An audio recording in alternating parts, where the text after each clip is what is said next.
so there's nothing that's changed. Kamu tahu nggak sih konsep pendidikan Pancasila itu di perguruan tinggi? Nggak tahu. Kamu, Ran? Tahu dong. Kasih tahu dong. Kalian mau tahu aja atau mau tahu banget nih? Mau Tahu banget. Kalau kalian mau tahu banget, yuk simak video berikut ini. Sebelum membahas apa itu konsep pendidikan Pancasila, kita akan membahas apa itu Pancasila terlebih dahulu. Pancasila berasal dari bahasa Sanskerta, yaitu panca yang berarti 5, dan sila yang berarti dasar. Dalam sejarah bangsa Indonesia, nilai-nilai yang ada pada Pancasila sudah ada sebelum disahkannya Pancasila sebagai dasar negara atau pedoman hidup. Nilai-nilai yang terkandung di dalam Pancasila yang sebelum disahkannya Pancasila sebagai pedoman hidup atau dasar negara yaitu nilai percaya kepada Tuhan, toleransi, musyawarah, kesetiakawanan sosial, dan lain sebagainya. Namun, pendidikan Pancasila di perguruan tinggi tidak serta-merta dilakukan secara merata. Hal tersebut terjadi karena dasar hukum yang mengatur pendidikan Pancasila di perguruan tinggi sering mengalami perubahan, sehingga lahir pasal 35 ayat 5 Undang-Undang Nomor 12 Tahun 2012 yang mengatakan bahwa kurikulum di perguruan tinggi harus memuat mata pelajaran agama, Pancasila, kewarganegaraan, dan bahasa Indonesia.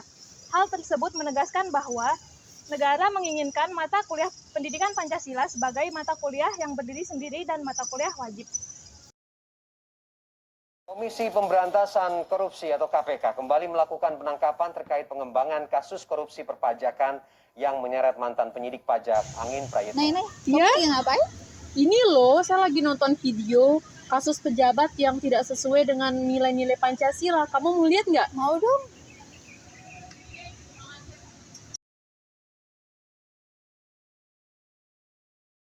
Pancasila sebagai ideologi negara merupakan tujuan atau cita-cita yang ingin dicapai dalam kehidupan berbangsa dan bernegara.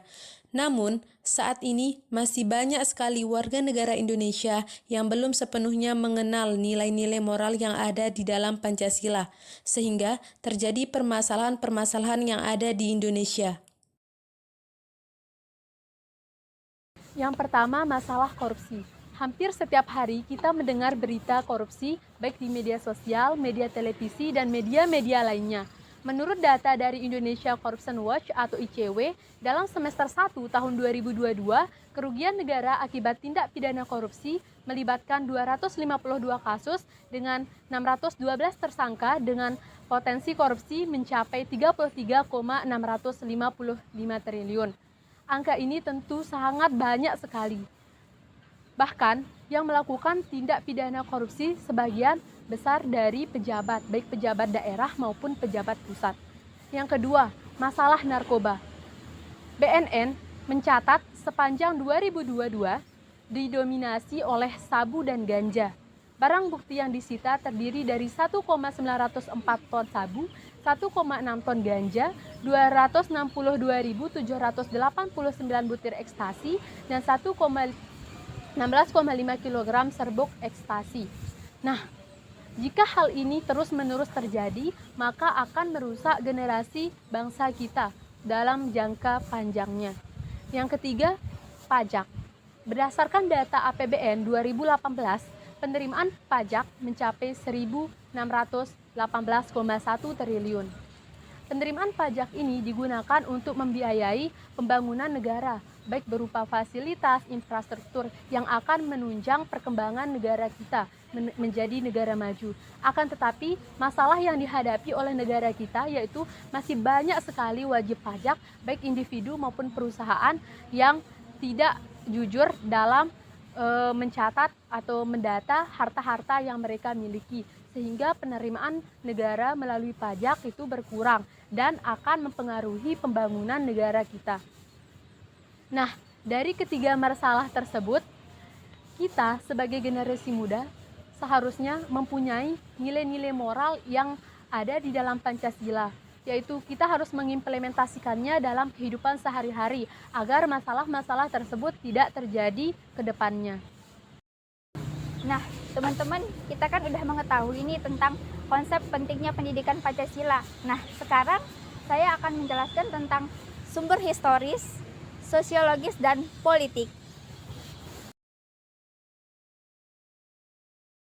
Baik, di sini saya akan menjelaskan tentang pengertian dari sumber historis.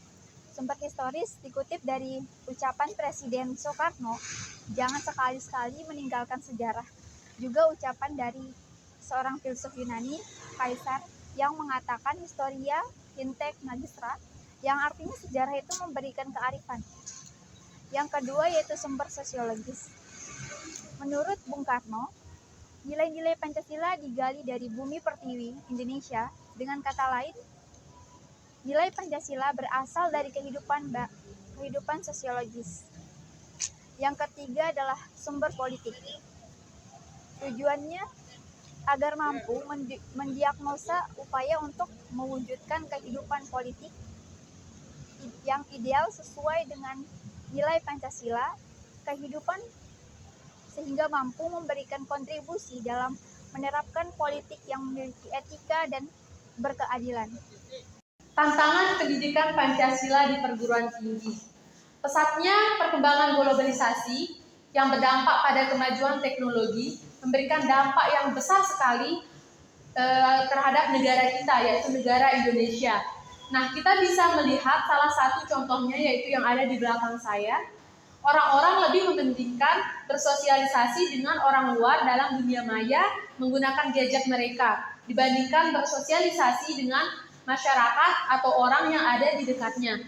Nah, tentu hal ini tidak sesuai dengan nilai-nilai moral yang ada di dalam pendidikan Pancasila. Nah, jika kita membiarkan hal ini terjadi, tentu saja kita sebagai generasi muda tidak akan bisa memberikan dampak yang besar bagi negara kita. Selain itu, masih banyak sekali mahasiswa yang beranggapan bahwa pendidikan Pancasila ini tidak sesuai dengan program studi yang mereka ambil, sehingga mereka merasa bahwa pendidikan Pancasila ini tidak penting untuk diajarkan. Urgensi pendidikan Pancasila untuk masa depan.